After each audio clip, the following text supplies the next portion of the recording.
Buongiorno e benvenuti al TG Sicilia, le principali notizie di questa edizione.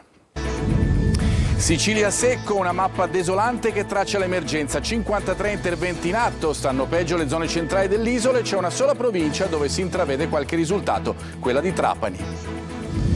Il comparto agricolo è sempre il più colpito, gli operatori continuano a manifestare contro la crisi, abbiamo ascoltato la loro voce. A Messina intanto il centro operativo comunale raccoglie le segnalazioni per fronteggiare l'emergenza. Pulizia e controversie, a Catania si prova a liberare la strada dalla cenere, in alcune zone si lavora di notte con avvisi di divieto di sosta, ma poi i risultati non sono quelli sperati dai cittadini che si lamentano. Primo weekend da grande esodo anche in Sicilia, ma gli automobilisti devono fare i conti con i continui lavori sulle strade. Picchia la moglie anche in presenza della figlia, arrestato un uomo di 61 anni per i continui maltrattamenti nei confronti della compagna tunisina di 39 anni. La Sicilia di Raul Bova sull'isola, ospite del Cinenostum di Acicatena, a lui dedicato. Una terra che ho sempre amato, ha detto l'attore, dove ho lavorato per cinema e TV. Tutti nel vortice di Annalisa, look spaziale, coda alta e una grinta da palco internazionale. Regina dei tormentoni estivi si è esibita a Catania, stasera la tappa palermitana. Calcio, ottimo successo in amichevole per il Palermo che sconfigge 1-0 il Leicester. In C oggi in campo il Catania che fra una settimana esordirà in Coppa Italia.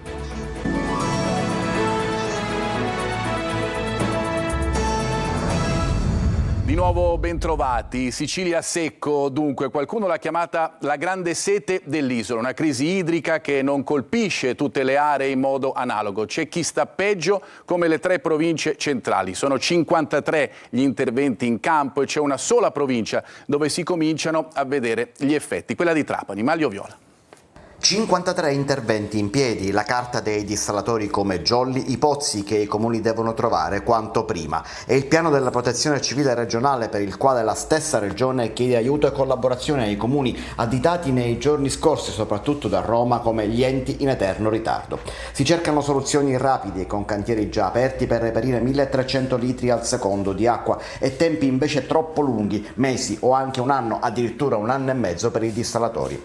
Sul tavolo sono stati messi subito 20 milioni, si stanno già spendendo, ma ci sono altri soldi per altri interventi stanziati o in arrivo. 28 milioni sono stati messi sul campo dalla regione, altri arrivano dalla protezione civile nazionale. Ci sono aree dove la crisi si sta facendo sentire di più, l'Agrigentino, il Nisseno, l'Ennese, mentre nel Trapanese si vedono i primi effetti degli interventi e i disagi cominciano a diminuire. A Palermo per il momento diminuirà la pressione dell'acqua, ma non ci sarà il razionamento. C'è acqua fino a fine settembre se si risparmia anche fino alla fine dell'anno. Le misure del piano sono a scopo soprattutto precauzionale, dice il capo della protezione civile siciliana Salvo Cocina. La turnazione è invece arrivata già pesantemente nella provincia di Agrigento, dove l'acqua può arrivare anche ogni 7 giorni. Sta male l'agricoltura che oggi sopravvive grazie alle autobotti. La regione ha finanziato la riparazione di alcuni mezzi con circa 140 interventi in aiuto dei comuni. Adesso si prepara a rendere gratuita l'irrigazione d'emergenza del 2024. Insomma, gli agricoltori non dovranno pagare la bolletta dell'acqua. Infine i dissalatori. Ci sono in campo 90 milioni per nuovi impianti per la riattivazione e riparazione di quelli esistenti, come ad esempio a Porto Empedocle, ma ci vorrà tempo, abbastanza tempo. E la crisi idrica, come abbiamo sentito, esaspera gli agricoltori. Protesta anche a Fiumefreddo, nel Catanese, dove l'acqua che spetterebbe al territorio viene trattenuta dall'AMAM per essere distribuita a Messina. Adelaide Barbagallo.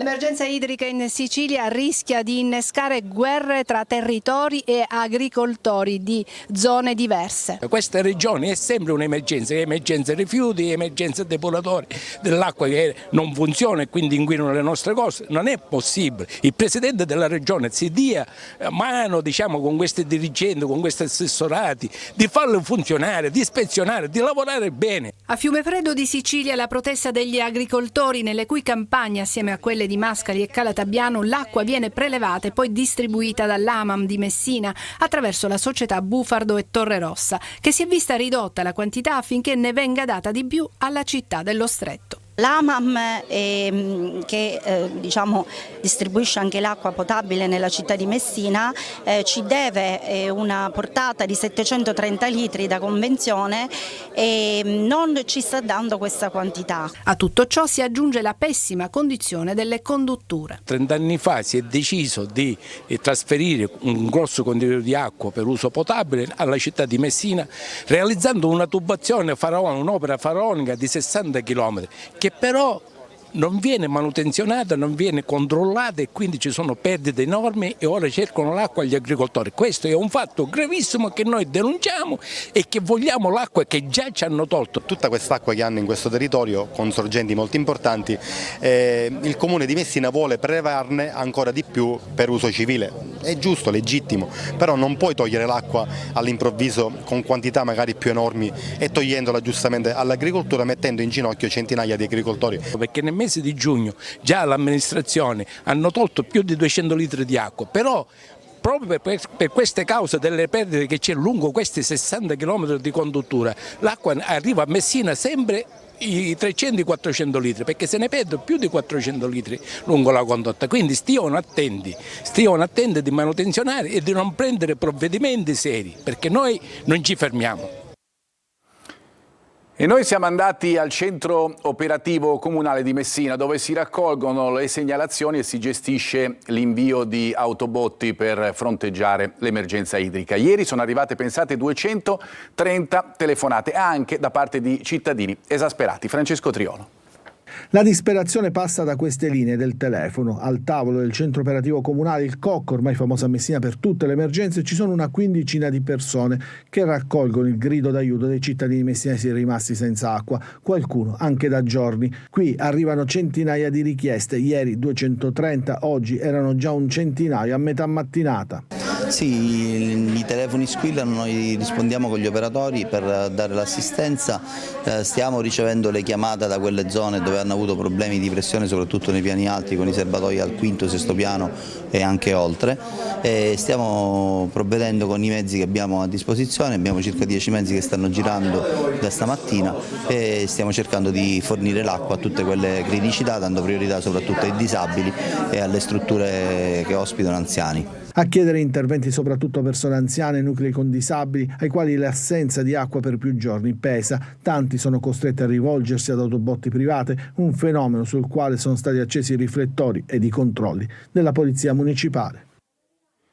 Cambiamo adesso argomento. Dopo l'esplosione culminata con il lancio di cenere lapili, lo Stromboli stamattina è tornato silente. Continuano ad agitarsi invece operatori turistici, imprenditori e loro dipendenti che hanno inviato una petizione al sindaco di Lipari chiedendo la revoca delle restrizioni applicate durante lo stato di allerta rossa per l'accesso al vulcano e per le escursioni. Questo in considerazione del fatto che l'allerta è passata da rossa ad arancione e al fine di non infierire sul reddito del personale e delle famiglie già duramente provate in questo mese di luglio. Questo scrivono i firmatari della petizione.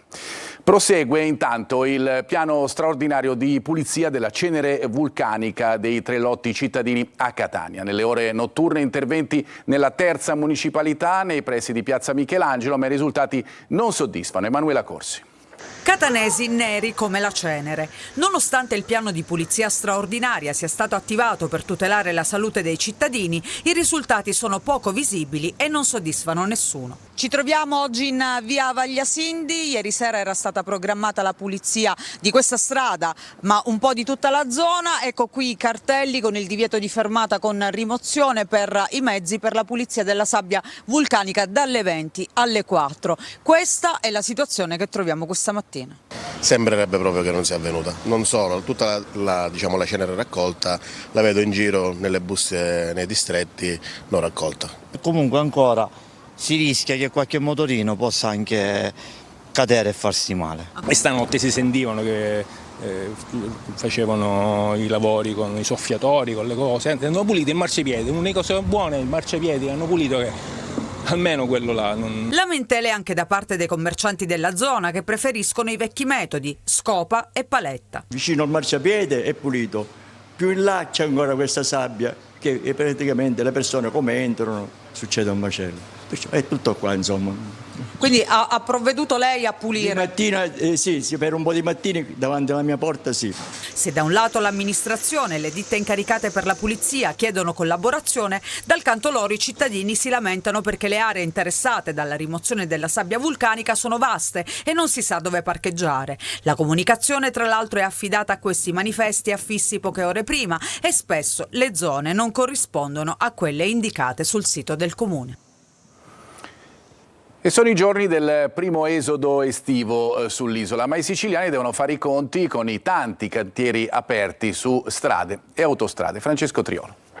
L'ultimo weekend di luglio si preannuncia tra i più caldi dell'anno, con il termometro che toccherà picchi di 40 gradi e milioni di italiani in viaggio verso le mete di villeggiatura. Per questo l'ANAS ha deciso di sospendere il 70% dei cantieri fino al prossimo 3 settembre. Da oggi è atteso il tradizionale esodo estivo con il bollino rosso ad accompagnare gli spostamenti sulle strade già dalla mattinata e per l'intera giornata di domenica. Agli imbarchi di Messina non si registrano difficoltà, il grosso è atteso la prossima settimana.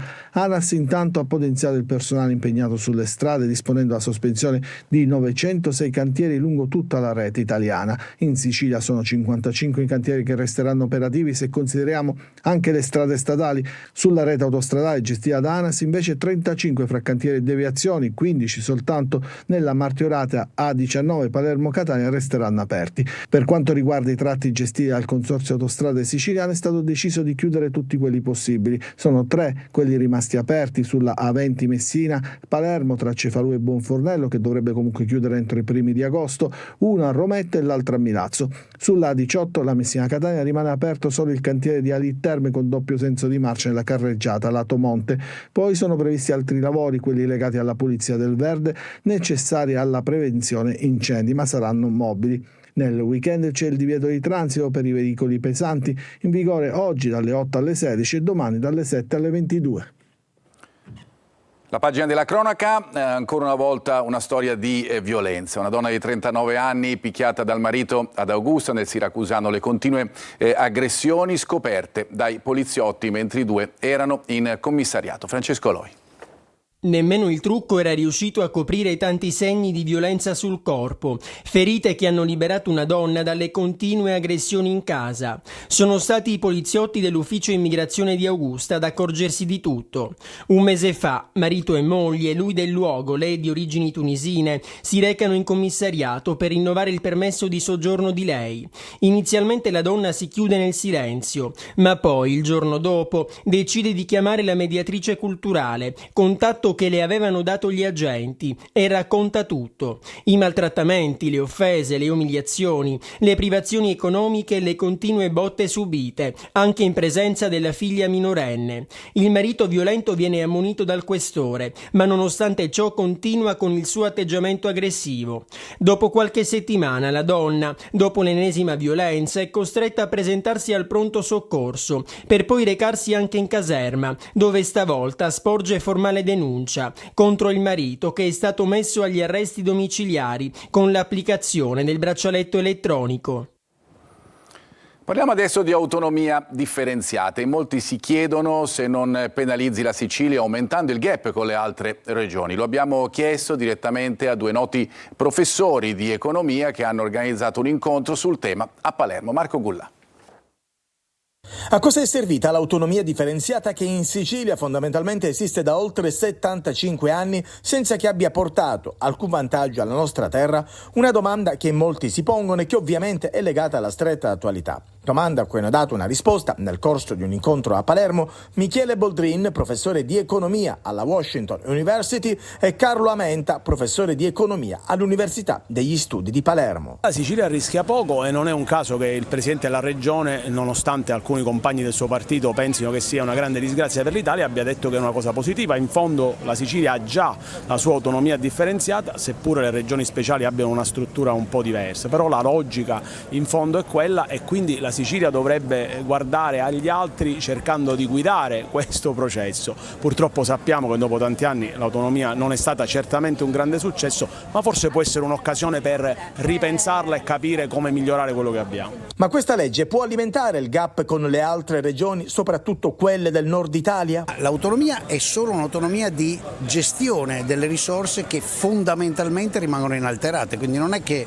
all'improvviso qualcuno riceve di più di quello che riceveva prima e qualcuno riceve di meno, qualcuno semplicemente si gestisce in proprio le risorse. Ora, questa è un'altra questione, adesso ne discuteremo. Io sono anche dell'opinione che alcune risorse non andrebbero gestite in proprio, non è efficiente che lo facciano, però questo vale per la Sicilia come per il Veneto, come per il Lazio.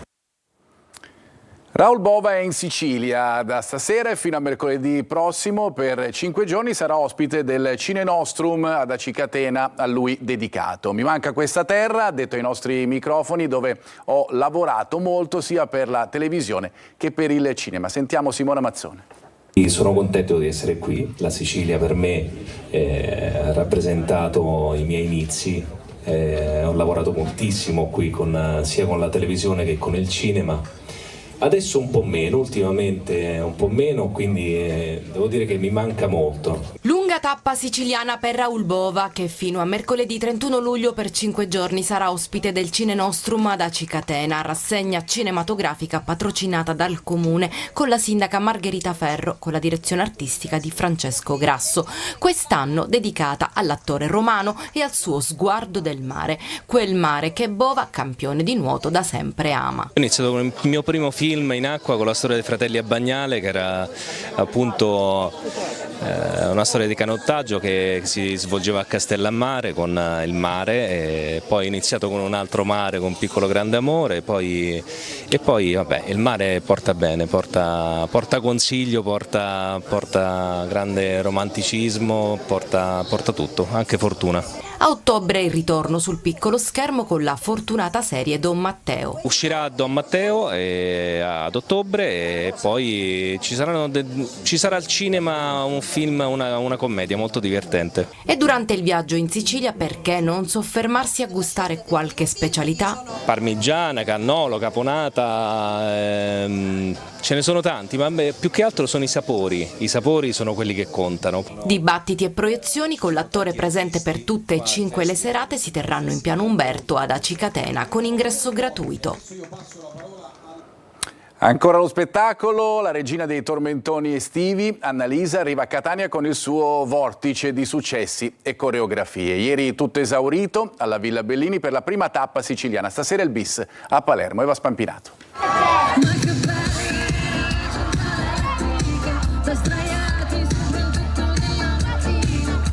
Nel vortice di Annalisa, look spaziale, coda alta e una grinta da palco internazionale. La cantante, più amata da grandi e piccini, regina dei tormentoni estivi e non solo, ha riempito la Villa Bellini di Catania ieri sera per la prima tappa siciliana del suo tour estivo. Stasera sarà ai Quartieri Culturali alla Zisa di Palermo per raddoppiare il successo nell'isola.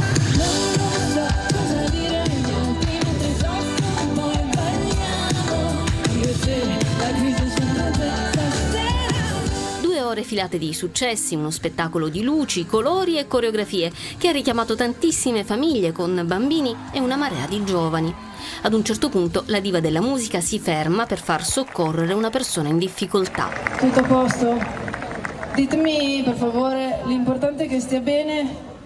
E poi si riprende con le sue hit. Dopo un 2023 straordinario che l'ha vista dominare le classifiche musicali, confermandosi la regina del pop, il 2024 è stato un anno stellare per Annalisa, premiata persino dalla NASA che le ha dedicato il nome di un asteroide. E poi di tormentone in tormentone, da Sinceramente a Storie brevi con Tananai.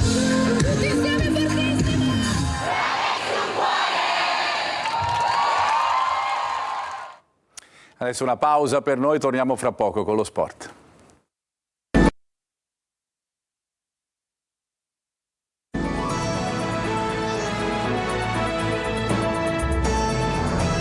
Ben ritrovati, seconda parte del nostro telegiornale dedicata allo sport, al calcio, ottima uscita per il Palermo, i rosanero vincono in amichevole contro il Leicester, decisivo il gol di Francesco Brunori, out per infortunio, soddisfatto l'allenatore Dionisi, Marco Gulla. Un test impegnativo di grande valore vinto per 1-0 grazie al gol di Di Francesco. Il Palermo batte il Leicester 1-0 nell'amichevole giocata a Chesterfield. Decide questo gol dell'esterno rosanero nella ripresa. Nel primo tempo Di Francesco ha giocato da centravanti per l'assenza di Brunori, fermato da un risentimento muscolare dovuto ad affaticamento. Nella ripresa è entrato Henry e il gol è nato proprio sull'asse fra il francese e l'italiano, complice un errore difensivo. Qualche occasione anche per gli inglesi del Leicester, soprattutto nel primo tempo, ma il Palermo ha detto bene al cospetto di una squadra che giocherà in Premier League. Sono molto soddisfatto perché abbiamo dato continuità di compattezza, di squadra. Questa era la cosa più positiva da ricercare in queste amichevoli. Sapevamo del valore dell'avversario, ci ha messo in difficoltà, abbiamo saputo soffrire. I ragazzi sono stati premiati, poi il risultato vale quel che vale, non conta quasi niente. Però abbiamo convinto, questa è la cosa più importante. Mercato, dalla Francia danno per ben avviata la trattativa per Strider Apua, esterno offensivo francese classe 2004 di proprietà del Nantes. Il Palermo avrebbe offerto una cifra di circa 2 milioni di euro per l'acquisto a titolo definitivo. L'accordo potrebbe essere raggiunto nel breve periodo anche perché sul giocatore si registra l'interesse del Venezia. Il club rosanero è però in vantaggio sulle concorrenti.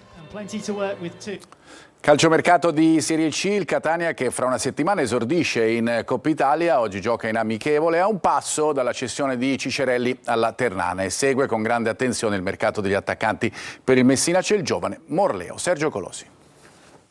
Due obiettivi per il Catania, prima le cessioni e poi completare l'organico. Definito da Faggiano il trasferimento dell'esterno offensivo Emanuele Cicerelli alla Ternana, con la formula del prestito con diritto di riscatto, che diventerebbe obbligo in caso di promozione in B degli Umbri. Welbeck potrebbe accasarsi a Monopoli, un altro con le valigie in mano è Ladinetti. Sfoltire l'organico per una questione numerica ed economica, così da presentare le offerte finali per Davide Merola e gli ultimi grandi colpi di mercato. Sempre per l'attacco piace Inglese, ma sembra un sogno proibito. Un altro nome caldo è quello di Gomez del Crotone. Interesse anche per la punta olandese Redan di proprietà del Venezia. Per la difesa nuovi tentativi per il difensore Golemic, capitano del Vicenza, per nulla intenzionato a cederlo. Il terzino del Trapani Guerriero passa al Monterosi in D. Antonini piazzerà ancora 4-5 acquisti. Club Granata presente all'asta per Manuel Ricciardi. Sciotto attende la risposta ufficiale degli americani, quasi certamente negativa. Lo sa pure il Messina che continua a tesserare under, oggi Morleo, difensore di 19 anni, con un risultato del campo che senza novità appare scontato.